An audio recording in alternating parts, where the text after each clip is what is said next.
नमस्कार, मेरा नाम है सुनील सिंह राजावत और मैं इस समय डबरा 19 विधानसभा में मौजूद हूँ।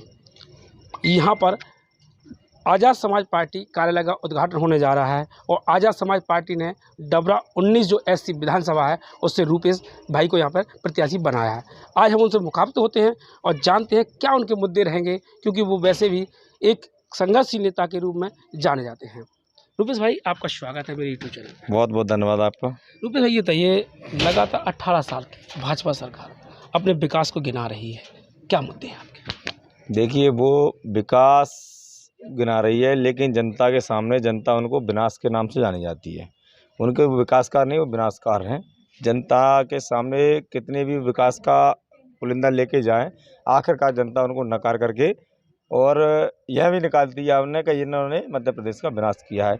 चाहे वो विपक्ष में बैठी हुई 16 महीने की सरकार हो और चाहे वर्तमान में अभी 18 साल से बैठी हुई सरकार हो, दोनों को सरकार ने नकार दिया है और विकल्प की तलाश जनता तलाश में थी। और विकल्प भी मारवी आज़ाद समाज पार्टी मध्य प्रदेश नहीं, पूरे देश के अंदर चंद्रशेखर राजा जी लेकर के आए हैं।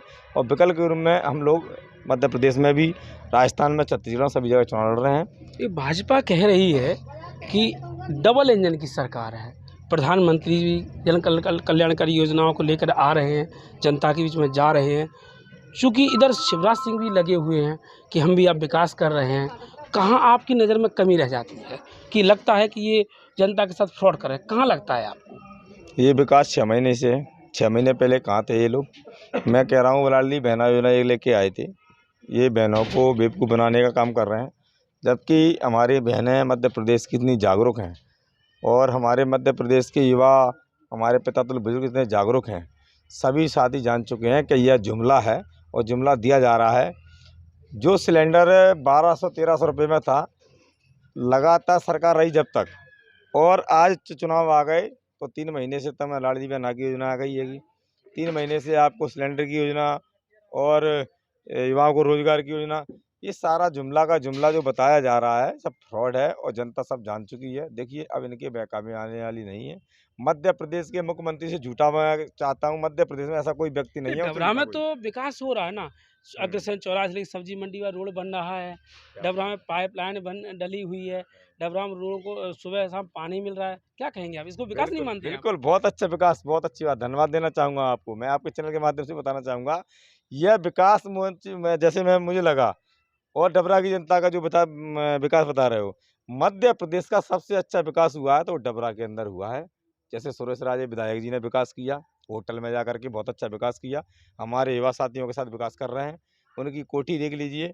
और जो मंत्री हैं, जो भारतीय जनता पार्टी की, उनका पुराना मकान देखिए आप और नई कोठी उनकी देख लीजिए आप, बिल्कुल विकास हुआ है। गृह मंत्री डॉक्टर नरोत्तम मिश्रा जी हैं, उनका पुराना मकान था, आज उनका मकान देख लीजिए। एक मंदिर बनाया गया भव्य, उसके मंदिर को देख लीजिए। कौन सी गाड़ियाँ उनके पास थी, कौन सी गाड़ियाँ आज हैं। विकास हुआ है, विकास हुआ है उन नेताओं का जो पर्सनल जो प्रतिनिधि बन के गए हैं, जनता के द्वारा चुन के गए हैं। जिन नेताओं को हमारे जनता के द्वारा डबरा की जनता ने चुन कर के भेजा और सोचा कि अब हम इनके भरोसे कुछ जनता का डबरा का विकास होगा, लेकिन वो विकास केवल उन्होंने निजी विकास किया। जनता को जब 2018 का चुनाव हुआ, 2018 के इलेक्शन में हमारी डबरा की जनता ने जो लगातार 15 साल से विधायक रहीं, उन पर भरोसा जताया कि सरकार में आएंगी, क्योंकि चिल्लाती फिरती थी जहाँ कहीं भी कि हमारी सरकार नहीं है, मेरी कोई सुनने वाला नहीं है। तो भाई, एक बार जनता ने भरोसा जताया कि कोई सुनने वाला नहीं है, सरकार आपकी आ रही है तो आपको वोट दे देते हैं। हमारे लोगों ने वोट दिया। वोट देने के बाद मैंने उन्हें डबरा की सारी जनता को गिर में रख करके, एक कुएं में गिरने की बात कह करके, एक जो जिसको महाराज बोलते हैं उनके महाराज होंगे, हमारे कोई महाराज नहीं है। हमारे महाराज बाबा साहब अम्बेडकर हैं, जिसने संविधान लिखा है, और हमारे लिए महाराज डबरा की प्रत्येक जनता मेरी माता, मेरी बहनें हैं। तो ये विकास की बात, आज डबरा की हालत ये देख लीजिए। अगर आपको यहाँ से डबरा से निकल के भितरवार जाना हो, तो डबरा से भितरवार की दूरी लगभग 27 से 30 किलोमीटर है, जिसकी समय सीमा आपको लगेगी 20 से 25 मिनट, 30 मिनट लगेगी, लेकिन आपको 6 घंटे से पहले भितरवार नहीं पहुँच पाएंगे। जी हालत हमारे डबरा की है। लेकिन लोग बाग तो कह रहे हैं कि बहुत अच्छा विकास हुआ है और भाजपा विकास के मुद्दों पर ही चुनाव लड़ रही है, और आप कह रहे हैं कि विनाश हुआ, ऐसे कैसे चलेगा? एक मुद्दा आप मुझे बता दीजिए, मुद्दा बताइए आप, मुद्दा का मैं बताऊँगा। कौन-सा मुद्दा है? कौन-सा विकास है? एक विकास बताइए आप। इस शहर में चाहे आप देखिए, प्रदेश में लाडली बहना का सम्मान, किसानों को सम्मान निधि का, 450 में सिलेंडर की बात हो, शहर का सौंदर्यीकरण की बात हो, तो ये और क्या चाहिए जनता को? डबरा में शहर का सौंदर्यीकरण आप सामने भी देख सकते हो। डबरा का सौंदर्यीकरण के लिए आप डबरा शहर में जाओगे तो मैं कहा चक्का जाम की क्या हालत है। सारे के सारे नालियाँ गड्ढे खुदे पड़े हुए हैं। किस लिए? कि हम विकास करा रहे हैं। लाडली बहना योजना की आपने बात करी, ये 3 महीने से चला है। सिलेंडर 3 महीने से कम हुआ है। भई मिल किसको रहा है? उनके नेताओं को मिल रहा है जो उनसे जुड़े हुए हैं। अगर आप उनको वोट दे रहे हैं, अगर आप उनको सपोर्ट कर रहे हैं, मैंने कल ही ये खबर देखी थी और कल ही मैं कुछ लोगों से मिला ग्रामीण क्षेत्रों में जहाँ भ्रमण करता हूँ।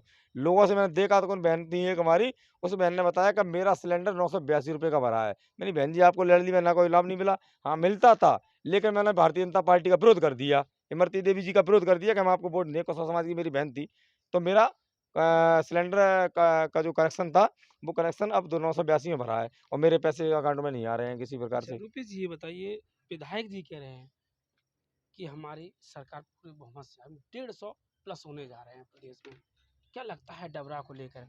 उपचुनाव तो विधायक जी सरलता से जीत गए हैं, लेकिन क्या लगता है यह चुनाव कितना कठिन होने जा रहा है उनके लिए? देखिए, हम एक वैचारिक लड़ाई लड़ रहे हैं, हम एक संघर्ष की लड़ाई लड़ रहे हैं।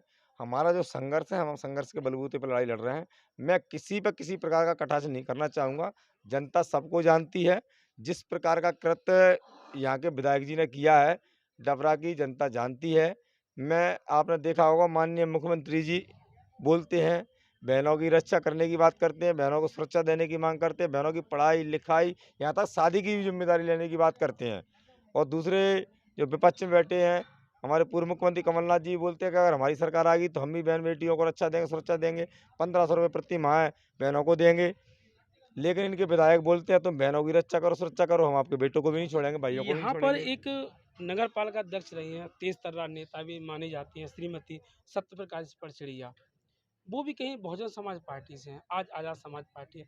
लगभग मैं जहाँ तक समझ पाता हूँ, एक ही विचारधारा से जुड़े हुए हैं। तो आप में और उनमें क्या फ़र्क है कि आप किस मुद्दे को लेकर अपने वोट माँगेंगे? क्या रहेगा आपका?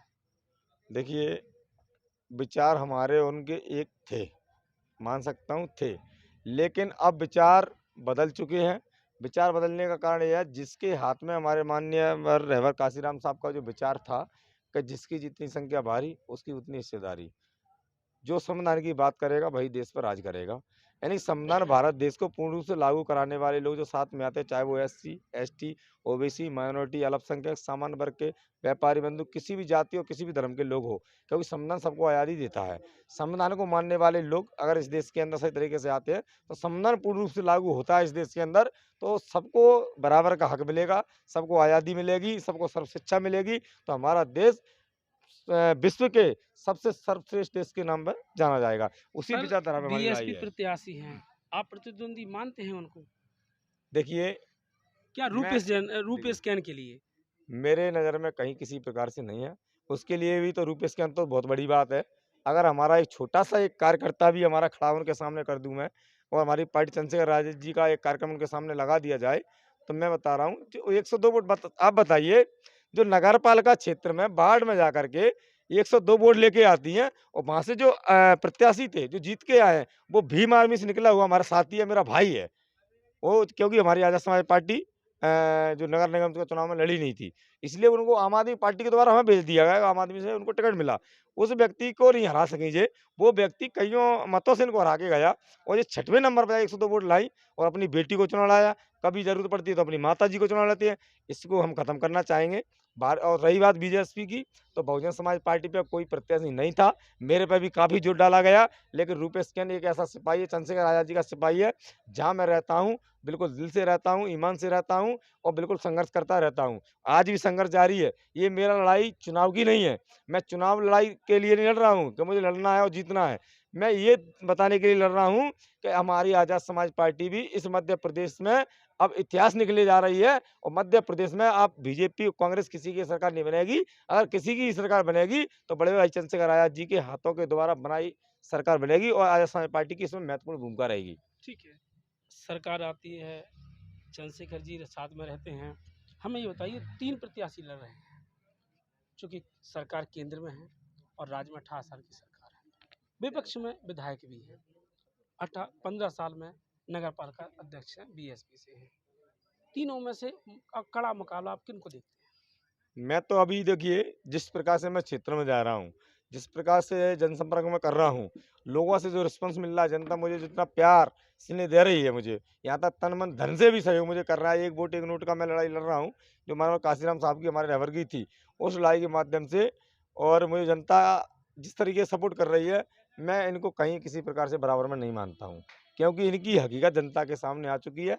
ये केवल पैसों के बल पे, धन के बल पर और प्रशासन के बल पर चुनाव लड़ रहे हैं, लेकिन हम प्रशासन से भी नहीं डरते हैं। हम बाबा साहब के कानून में बनाए हुए संविधान को मानने वाले लोग हैं, और किसी प्रकार से ये हमारे सामने प्रतिद्वंदी नहीं मानता हूँ मैं इनको। रूपेश जी, आपका बहुत बहुत धन्यवाद कि बहुत आपने बहुत हमसे धन्यवाद। बात की। ये थे रूपेश कैन, आज़ाद समाज पार्टी के प्रत्याशी हैं।